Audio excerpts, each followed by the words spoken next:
महाराष्ट्राच्या मातीमध्ये ठणकावून सांगितलं आणि 12 बलुतेदार 18 पगड जातीच्या मावळ्यांना सोबत घेऊन या मातीमध्ये स्वराज्य उभं केलं। ते स्वराज्याचे संस्थापक छत्रपती शिवाजी महाराज। आम्ही चुकून मुंगीच्या वाटेला सुद्धा जात नाही, पण आमच्या वाटेला जर कोणी आलं तर आम्ही सिंहाचे दात मोजायला सुद्धा घाबरत नाही, हे दाखवून देणारा सर्वोत्तम राजा छत्रपती संभाजी महाराज। या मातीमधल्या शेतकऱ्यांनी पुढे यावं, या मातीमधल्या बहुजनांनी शिकावं, कष्टकऱ्यांनी शिकावं म्हणून ज्या युगपुरुषानं या मातीमध्ये गोरगरिबाच्या दारापर्यंत शिक्षण नेलं, ते शिक्षणाचे जनक राष्ट्रपिता महात्मा ज्योतिराव फुले। समाजामध्ये मागे राहिलेला, वंचित राहिलेला, त्या प्रत्येकाला आरक्षणाच्या माध्यमातून ज्यांनी न्याय मिळवून दिला, ते आरक्षणाचे जनक राजर्षी छत्रपती शाहू महाराज। मी प्रथमता आणि अंतिमता भारतीय आहे आणि भारतीयच राहणार असं म्हणत ज्या युगपुरुषानं भगवे, हिरवे, निळे, पिवळे असे सगळे झेंडे बाजूला सारत तिरंग्याला सर्वोच्च स्थान दिलं, ते भारताचे महान सुपुत्र विश्वरत्न डॉक्टर बाबासाहेब आंबेडकर। राष्ट्रमाता, राजमाता मासाहेब जिजाऊ आज ज्यांची जयंती आहे, त्या स्त्री शिक्षणाच्या जनक क्रांतिज्योती सावित्रीबाई फुले। 28 वर्ष पांढऱ्या गोंगडीवर बसून लोककल्याणाचं राज्य ज्यांनी साकारलं, त्या लोकमाता अहिल्यादेवी होळकर, महामाता रमाबाई आंबेडकर, पहिल्या मुस्लिम स्त्री शिक्षिका फातिमा बीबी शेख यांच्यासह तमाम महापुरुषांना, युगपुरुषांना आणि महामातांना वंदन करून महाराष्ट्रातल्या सर्व संत परंपरेला तुम्हा सर्वांच्या टाळ्यांच्या प्रचंड गजरामध्ये प्रथमतः विनम्र अभिवादन करतो। आजच्या शिर्डीच्या राष्ट्रवादीच्या या अधिवेशनाच्या निमित्तानं खरं तर वक्ता म्हणून राज्यभरामध्ये, देशभरामध्ये बोलण्याची अनेकदा संधी मिळते, देशभरामध्ये भाषणांकरता गेलोय, पण आजच्या कार्यक्रमाचं माझ्या दृष्टीने सर्वात मोठं वैशिष्ट्य असं आहे की कधी वक्ते समोर हजारो असतात, कधी वक्ते समोर शेकडोच्या संख्येनं बसलेले असतात, पण आज खऱ्या अभिमानाची गोष्ट अशी आहे की आज माझ्या समोर बसलेले एक पितृतुल्य असा श्रोता म्हणजे करोडोंच्या ताकदीचा आहे आणि ज्यांच्यामध्ये तुमच्या आमच्या प्रत्येकाचा जीव आहे, असे लोकनेते पद्मविभूषण शरदचंद्रजी पवार साहेब।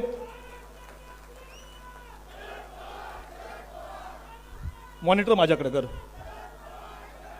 ज्यांनी या कार्यक्रमासाठी बोलण्याची संधी मला या ठिकाणी उपलब्ध करून दिली, ते राष्ट्रवादी काँग्रेस पक्षाचे प्रांताध्यक्ष आदरणीय जयंतरावजी पाटील साहेब, विचारपीठासमोर स्थानापन्न असणारे आदरणीय खासदार सुप्रियाताई सुळे, विचारपीठासमोरील सर्व सन्मान्य मान्यवर, उपस्थित माझ्या भावांनो आणि भगिनींनो आणि बांधवांनो।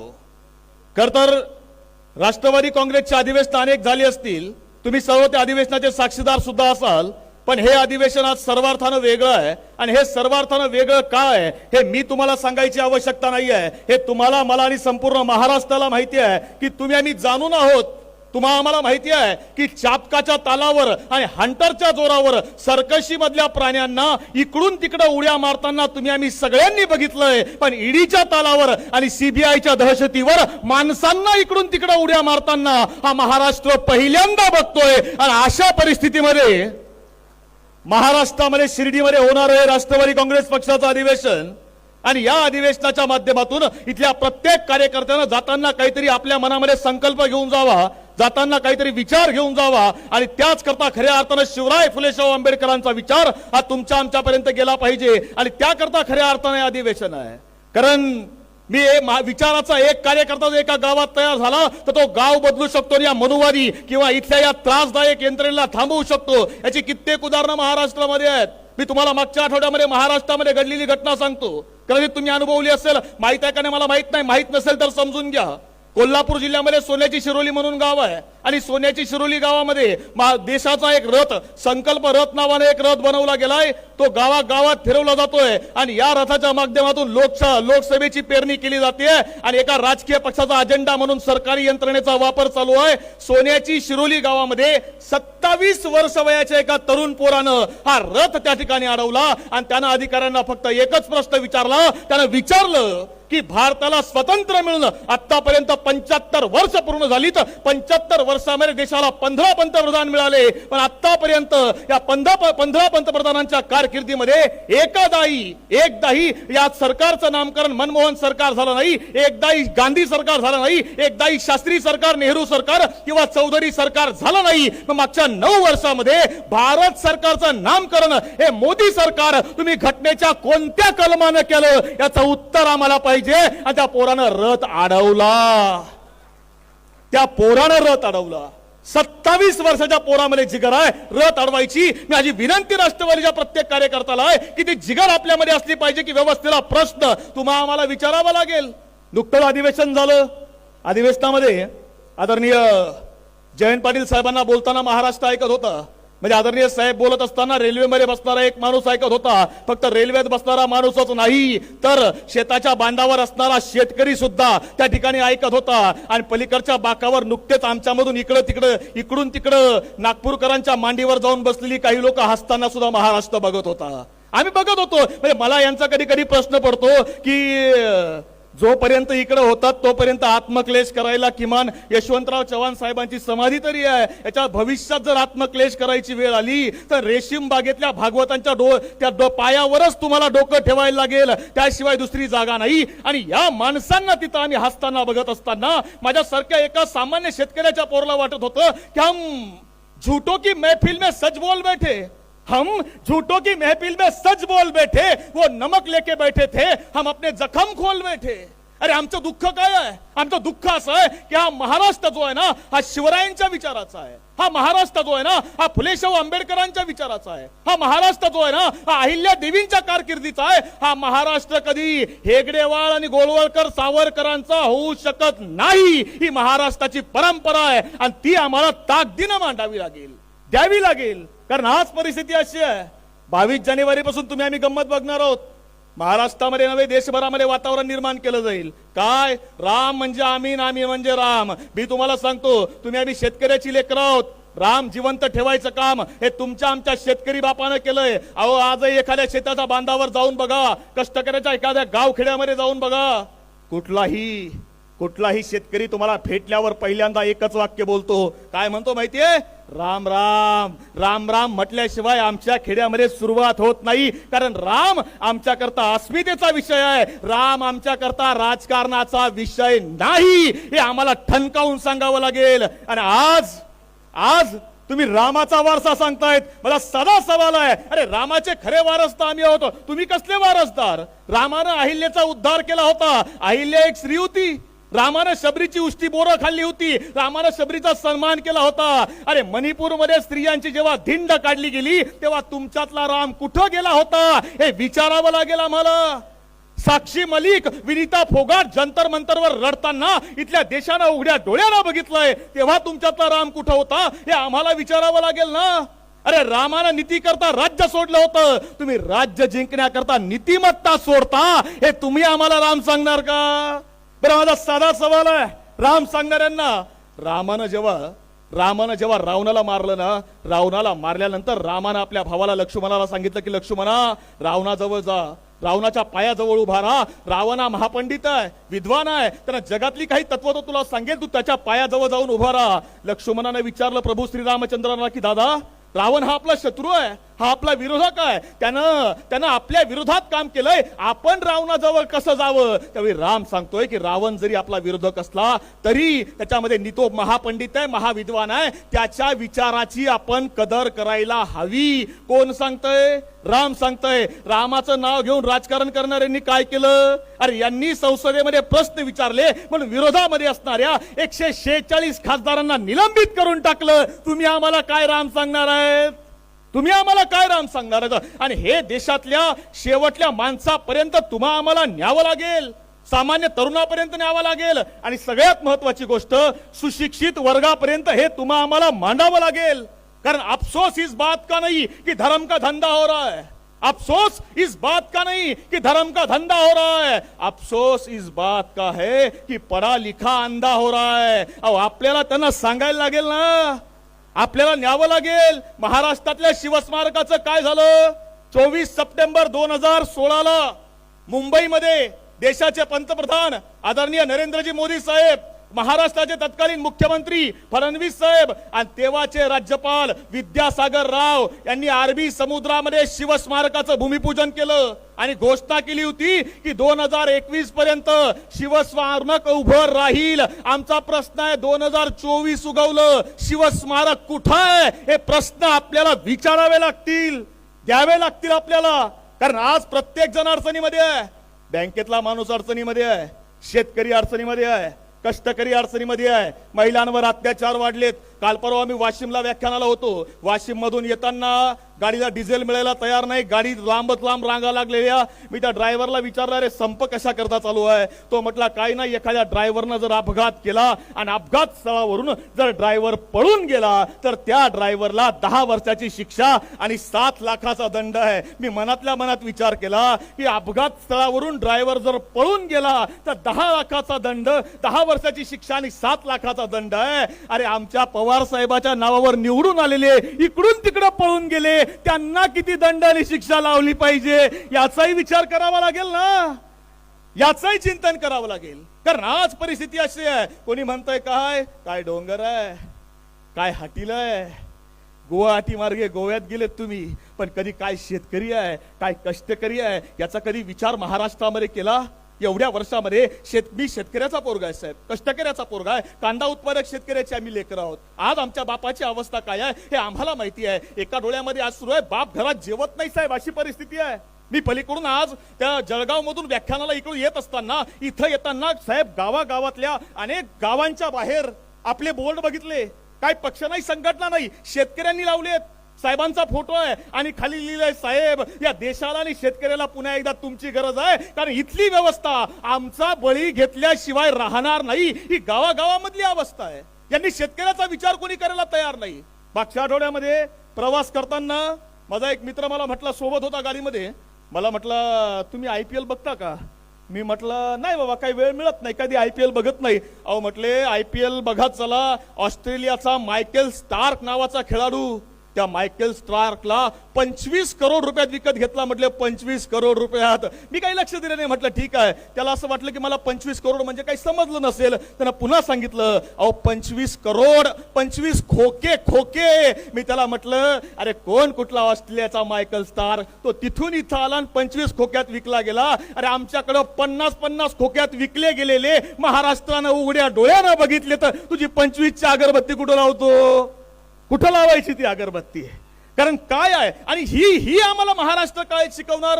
बरं, राज्यात एक नेता तर असा नेता आहे की ज्याला कुठल्याही प्रश्नाचं उत्तर नाही सापडलं ना, याचं उत्तर एकच असतं, याच्या मागे पवार साहेबांचा हात आहे. नागपूरकर काहीच नाही, काही नाही झालं ना की पवार साहेबांचं नाव घ्यायचं. मग मी पक्षाचा अधिकृत पदाधिकारी नाही, मी सामाजिक चळवळीमधला कार्यकर्ता आहे. पण मला एक गोष्ट जी जाणवते ना की साहेबांनी काय केलंय, अरे आज नाही, एक नाही, 2 नाही, 3 नाही, तब्बल 50 वर्ष साहेब सह्याद्री सारखे महाराष्ट्रासोबत, इथल्या शेतकऱ्यासोबत, कष्टकऱ्यासोबत ठामपणे उभे आहेत. हे आमच्या बापानं बघितलंय. मगाशी त्या खान मॅडम सांगत होत्या ना, पुण्यामध्ये दंगल घडवून आणली, त्या महबूबला ठार केलं गेलं. अरे ज्या पुण्यामध्ये दंगली तुम्ही घडवल्यात ना, त्या पुण्यामध्ये साहेबांनी कधी धर्माच्या नावावर राजकारण केलं नाही. साहेबांनी हिंजवडीमध्ये IT पार्क उभं केलं आणि लाखो पोरांना रोजगार दिला, रोजगार मिळवून दिला. या मातीमध्ये IT आणली, या मातीमध्ये कम्प्युटर आणला, कृषी धोरण आणलं. तुम्ही ज्या नेत्यांचे नाव घेऊन मोठं होतात ना, ते नेते त्यांच्या राज्यामध्ये जेवढे बस स्टँड उभे करू शकले नाहीत ना, त्यापेक्षा जास्त MIDC साहेबांनी महाराष्ट्रामध्ये उभ्या करून दाखवल्या. तुम्ही कोणाचं नाव घेताय? तुम्ही कोणाचं नाव घेता? पण नाही. म्हणजे आता परिस्थिती अशी आहे, माझं कुटुंब जर मला वाढवायचं असेल, साधा प्रश्न आहे, माझं कुटुंब मला वाढवायचं असेल तर मी लग्न केलं पाहिजे, आपली पोरं आपण जन्माला घातली पाहिजेत, आपली पोरं आपण वाढवली पाहिजे, आपला कुटुंब कबिला आपण मोठा केला पाहिजे. पण या समोरच्या पक्षाचं तसं नाही आहे. म्हणजे दुसऱ्याची पोरं आपल्या मांडीवर घ्यायची आणि आपल्या मांडीवर घेऊन आपलीच पोरं आहेत अशी दाखवायची. म्हणजे शिवसेनेची ओढ, राष्ट्रवादीची ओढ, याची ओढ, त्याची ओढ. अरे तुमचा पक्ष आहे, तुम्ही वाढवा. पूर्वी 4थीच्या पुस्तकामध्ये एक धडा होता, त्या धड्याचं नाव काय होतं माहितीये का तुम्हाला? लाकूड तोड्या नावाचा धडा होता. आता इथून पुढच्या काळात जर पुन्हा पुस्तक लिहायची वेळ आली तर कदाचित एक धडा येऊ शकतो. त्या धड्याचं नाव आहे पक्ष तोड्या. हा पक्ष तोड्या नेता जो आहे हा राज्यभर महाराष्ट्रभर फिरतोय. पण मी तुम्हाला सांगतो, आज शेतकऱ्यांकरता कष्टकऱ्यांकरता राष्ट्रवादीच्या प्रत्येक कार्यकर्त्याला उभं राहावं लागेल. कारण परिस्थिती अशी आहे, यांनी कांदा अफगाणिस्तान मधून आणला, यांनी तूर मोझंबिक मधून आणली, यांनी टोमॅटो नेपाळ मधून मागवला आणि हे मतदान मागायला आमच्यापर्यंत येणार. पलीकडे पंढरपूर आहे, पंढरपुरातल्या मगरवाडी मधला सुरत जाधव नावाचा शेतकऱ्याचा पोरगा, या पोरानं विष प्राशन केलं साहेब. आणि विष प्राशन केल्यावर या पोरानं पोलिसांकरता पत्र लिहिलं नाही, आई वडिलांकरता पत्र लिहिलं नाही, या पोरानं परमेश्वराला पत्र लिहिलं. आणि त्या पत्रामध्ये हे पोरग लिहितं, काय लिहिलं या पोरानं लिहिलं की परमेश्वरा, इथून पुढचा जन्म जर मला कुत्र्या मांजराचा जरी दिला तरी चालेल, पण मला शेतकऱ्याचा जन्म देऊ नको. इतकी आमची वाईट परिस्थिती आहे. ही शेतकऱ्याची अवस्था या लोकांनी करून ठेवली. काय करायचं आहे? आम्ही म्हणत नाही तुम्ही खाणाऱ्यांचा विचार करू नका, पण पिकवणाऱ्याचा विचार इथं कोणी करणार आहे का हे सुद्धा तुम्हाला आम्हाला विचारावं लागेल. रामदेव बाबाची जडीबुटी जगातल्या 122 देशामध्ये पाठवता आणि माझ्या शेतकऱ्यांना पिकवलेल्या कांद्याच्या निर्यातीवर बंदी आणता. ही तुमची कुठली व्यवस्था आहे? हा कुठला न्याय आहे? हे आम्हाला विचारावं लागेल. म्हणून कधीतरी मी सगळ्या राष्ट्रवादीच्या पदाधिकाऱ्यांना सांगतो, काळ संघर्षाचा आहे, परिस्थिती संघर्षाची जरी असली तरी आपला वारसा लोकनेते शरद पवार साहेबांचा आहे. आणि त्यामुळे तितक्याच ताकदीनं तुम्हाला आणि आम्हाला लढावं लागेल. शेतकऱ्याकरता कष्टकऱ्याकरता उभं राहावं लागेल. आणि त्याच करता परिस्थिती जेवढी तिखट तेवढाच राष्ट्रवादी काँग्रेसचा कार्यकर्ता बिकट आणि तिखट परिस्थितीने झुंजेल, लढेल. हा विचार आणि विश्वास खऱ्या अर्थाने या ठिकाणी देतो. कारण मी घड्याळाला मानणारा कार्यकर्ता आहे. कोणी वेळ पाळली नसली तरी मी माझी वेळ पाळणार आहे. त्यामुळे थांबतो, पण जाता अगदी 2 मिनिटं तुमचे घेतो. आणि तुम्हाला मी शिवचरित्रकार आहे, शिवाजी महाराजांवर संपूर्ण देशामध्ये बोलतो, पण शिवाजी महाराजांच्या आयुष्यामधला एका मावळ्याचा प्रसंग तुम्हाला सांगतो आणि थांबतो. जो प्रसंग आज तुमच्याशी जोडलेला आहे. परिस्थिती अशी आहे, तुमच्या आमच्या परिस्थितीशी जोडलेला आहे. शिवाजी महाराज राज्याभिषेकानंतर दक्षिण दिग्विजयाला गेले आणि त्यानंतर वाटेमध्ये भाबानगर लागलं. कुतुबशाह शिवाजी महाराजांच्या भेटीला आला, त्यानं शिवाजी महाराजांना सोबत नेलं. कुतुबशाह सोबत शिवाजी महाराजांची मैत्री आहे. आणि बघता बघता शिवाजी महाराजांना त्यानं आपले संपत्ती दाखवायला सुरुवात केली आहे. आपलं अश्वदल दाखवलं, रत्नशाळा दाखवली, वेगवेगळ्या घोड्यांची पैदास तिथं होत होती, वेगवेगळी रत्न तिथं तयार होत होती, संपत्ती सगळी दाखवली. आणि सगळ्यात शेवटी कुतुबशाहनं त्या शिवाजी महाराजांना आपल्या हत्ती शाळेमध्ये आणलं. मोठे मोठे हत्ती दाखवायला सुरुवात केली आहे. आणि शिवाजी महाराज त्या हत्तीकडे बघतायत. आणि तसं कुतुबशाहनं शिवाजी महाराजांना विचारलं, महाराज तुमच्याकडे आहेत का असले हत्ती? आणि त्यावेळी शिवाजी महाराजांनी सांगितलं, नाही, आमच्याकडे असले हत्ती नाहीत. आता त्याला कसं सांगावं की आमच्या सह्याद्रीच्या पर्वताच्या भागात अशी हत्ती चालत नाहीत म्हणून. पण शिवाजी महाराज म्हणते, नाही, आमच्याकडे नाहीत असली हत्ती. आणि शिवाजी महाराजांना पुन्हा विचारतोय, महाराज असले हत्ती पाहिजे होते. आणि त्यावेळी शिवाजी महाराज सांगतायत, आमच्याकडे असले हत्ती नाहीत, पण माझ्याकडे हत्तीसारखी माणसं जरूर आहेत. आणि त्यावेळी कुतुबशाह म्हणतोय की तुमचा एखादा माणूस आमच्या हत्ती सोबत लढेल का? शिवाजी महाराजांनी इशारा केला आणि येसाजी कंक समोर उभा राहिला. अगदी 5 फूट उंचीचा येसाजी कंक त्या हत्ती समोर लढतोय. हत्तीचा चित्कारला गेला, हत्ती समोर आलाय. येसाजी कंक तलवार घेऊन सुमार उभा आहे. हत्ती धावून आला आणि हत्तीनं येसाजी कंकाला उचललं. शिवाजी महाराज आणि कुतुबशाह समोर बसलेत आणि शिवाजी महाराजांनी डोळे मिटले. अरे संपला, माझा येसाजी संपला. पण त्या येसाजीनं हत्तीच्या सोंडेमधून उडी मारली होती आणि पलीकडच्या साईडने जाऊन येसाजी मागे धावला. त्यानं हत्तीची सोंड कापली. सोंड कापल्या अवस्थेत हत्ती ठार केला गेला. कुतुबशाह बघत राहिला. या खुदा, हाती मारणारा क्या इंसान आहे? आणि कुतुबशाह समोर आला आणि कुतुबशाहनं आपल्या गळ्यातला नवरत्नाचा हार काढला, येसाजी कंकाच्या गळ्यात घातला. आणि तसं येसाजीनं काय करावं, येसाजीनं तो हार घेतला, कुतुबशाहला परत दिला, महाराजांना मुजरा केला. आणि कुतुबशाह सांगतोय, और कुछ चाहिए क्या? अरे तुमने हाथी मारा है, ये इनाम है, नवरत्नों का हार रख लो तुम्हें, और कुछ चाहिए होगा तो बोलो. आणि कुतुबशाहला हे येसाजी सांगतोय, अजिबात नाही, नवरत्नाचा हार, जहागिरी, वतन, पद काहीच नको. का? कारण आमचा सन्मान करायला आमचे महाराज सक्षम आहेत, समर्थ आहेत. आणि आज तीच परिस्थिती आहे. मी राष्ट्रवादीच्या प्रत्येक कार्यकर्त्याला एवढंच सांगेल की कोणी पदाची लालसा दाखवेल, कोणी सत्तेची लालसा दाखवेल, कोणी निधीची लालसा दाखवेल, आपल्याला एकच सांगायचंय, आमचा सन्मान करायला, आम्हाला पद द्यायला, आमच्या पाठीशी उभं राहायला आमचे साहेब सक्षम आहेत एवढं आपण आवर्जून सांगाल आणि तरच खऱ्या अर्थानं तुमचं आमचं नाव इतिहासामध्ये कोरलं जाईल। आणि त्याच करता एक शाहीर असं म्हणतो कि एक तालाब के किनारे एक इमारत को लग गई आग, एक तालाब के किनारे एक इमारत को लग गई आग, मच गई भागम भाग, कुछ लोगों ने आग पर पानी डाला, कुछ लोगों ने आग पर पानी डाला, कुछ लोगों ने आग में घिरे लोगों को बाहर निकाला, सभी ने वो किया जो था जिसकी पहुंच में, सभी ने वो किया जो था जिसकी पहुंच में। एक चिड़िया भी डाल रही थी पानी भरकर अपनी चोंच में, तब पेड़ पर बैठा कौवा बोला, चिड़िया रानी तू सुई की नोक से पहाड़ खोद रही है, तेरी चोंच में जितना पानी आएगा उससे आग का एक शोला भी नहीं बुझ पाएगा। तब चिड़िया ने दिया जवाब एकदम लाजवाब, चिड़िया बोली मेरे भाई मैं तेरी बात को मानती हूँ, मेरे भाई मैं तेरी बात को मानती हूँ, अपने चोंच में भरी पानी की क्षमता भी पहचानती हूँ। अरे मैं तो बस इतना जानती हूँ कि जिस दिन इस घटना का इतिहास लिखा जाएगा हमारा नाम आग लगाने वालों में नहीं आग बुझाने वालों में लिखा जाएगा। जय हिंद, जय महाराष्ट्र, धन्यवाद।